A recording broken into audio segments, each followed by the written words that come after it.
everyone, today's story is The Storybook Princess. Author Prum Cantherio, illustrator Singh Viso, publisher The Asian Foundation. A level 3 story. Now let's get started with the story, children. Are you ready to listen to the story? It is about the Storybook Princess. Chomnan is a child who likes listening to stories. His father always tells stories to him. Dad, I want to hear a story, Chomnan says. His father begins. Once upon a time, a couple working as firewood choppers had 7 children. The youngest child was as small as a thumb. Chomnan interrupts. Dad, why is he as small as a thumb? Because he eats very little and grows slowly, his father says. Why does he eat very little? Chomnan asks. Because his family is poor, says father. And this is the communication which is happening between the child and the father. And Chomnan is being so inquisitive to ask some questions from his father. Chomnan asks, why are his old siblings normal? Now do you want to hear the story or not? His father says. I want to, Chomnan says. But I want to hear a different story. I know this story already, father, says Chomnan. His father begins another story. Once upon a time, lakes and ponds dried out. A crow flew to find water. It saw a jar half full of water and it drank the water in the jar. And I hope children you know this story, the story of the thirsty crow. Chomnan interrupts. Then the crow carried pebbles one by one. But wouldn't that crow get tired, Dad? Now do you want to hear the story or not? His father asks. I want to, Chomnan says. But I want to hear another story. I know this one already. Will you interrupt me again? His father asks. I promise I won't, Chomnan says. And he makes a promise not to interrupt again. Let's see. Chomnan's father opens the book again and starts reading another story. Once the sun and the wind made a bet. Dad, why is the sun so hot? Chomnan asks. Now he is interrupting again, forgetting his promise. Didn't you promise to stop interrupting me? His father says. I'm sorry, Chomnan says. That's enough for tonight, son, his father says. I think you already know all these stories. Good night. Okay, Dad, Chomnan says sadly.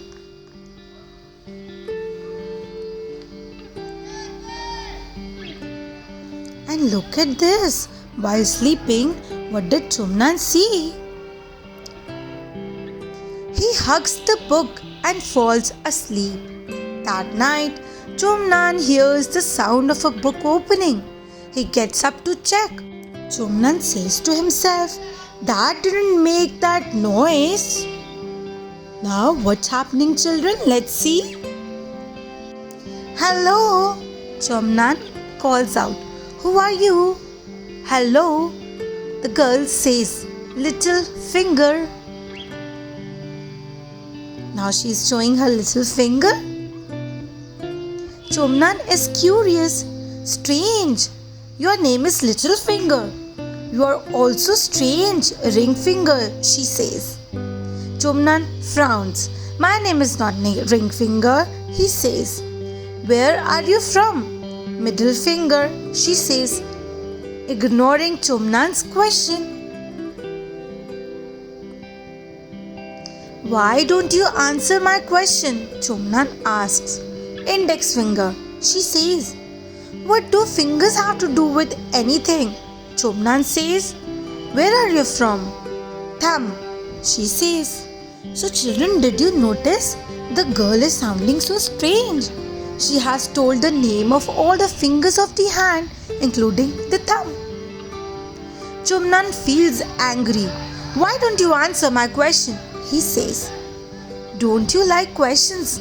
I don't mean to bother you, but I would like my book back. Chomnan takes the book from the girl. And then what happens next? Let's find out. The girl smiles and says, Thank you for asking so many questions. Even though I didn't answer them, I am a character in a story. Why didn't you answer my questions? Chomnan asks. I am a princess who can't answer questions, the girl says. A witch put a curse on me that stops me from answering questions. So this was the reason she was not answering any of the questions asked by Chomnan. Now let's listen to her story further. Chomnan becomes more curious. But why do you answer now? He asks. The girl responds with a smile. Because you asked more than 5 questions and broke the spell.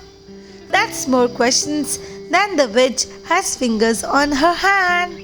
So this was the spell. She could not answer just 5 questions. After that, she could answer as many questions as she can. And now, let's see what happens next. Chomnan smiles and asks, Why did you come here? I was bored, the princess says. I wanted to listen to your father's stories, but you interrupted him all the time. Chomnan laughs because it was true. And he started laughing and giggling because he did exactly like that. Chomnan opens the book. If you want to listen, I will read you the story, he says. The princess replies excitedly, Really? I would love to hear a story. And they move on. Chomnan starts to read the story about the boy who was as small as a thumb. He reads the story and adds gestures with his hands. The princess listens carefully to every word. And they enjoy it. And this was the story of a little boy who was as little as a thumb. After a while, the princess begins to feel sleepy. Thank you for the story, she says. But I am sleepy now. Good night, princess, says Chomnan. I'm sleepy as well. Chomnan and the princess both fall asleep. And they have a nice sleep after listening to the story. When Chomnan wakes up, the princess is gone. His father comes in the room. Son, what are you looking for? He asks. Nothing, Dad, Chomnan says. Hurry up and get dressed for school, his father says. And now Chomnan is getting ready for his school. Chomnan smiles at the storybook. He eats breakfast and then his father takes him to school and he's off to his school. Now again, story time. That night, Chomnan says to his father, Dad, tonight I will tell you a story. What story? His father asks. The princess who can't answer questions, Chomnan says. Chomnan and his father have a very happy night because they were enjoying a wonderful story about the princess who can't answer questions. And that is the end of the story. Thank you, children.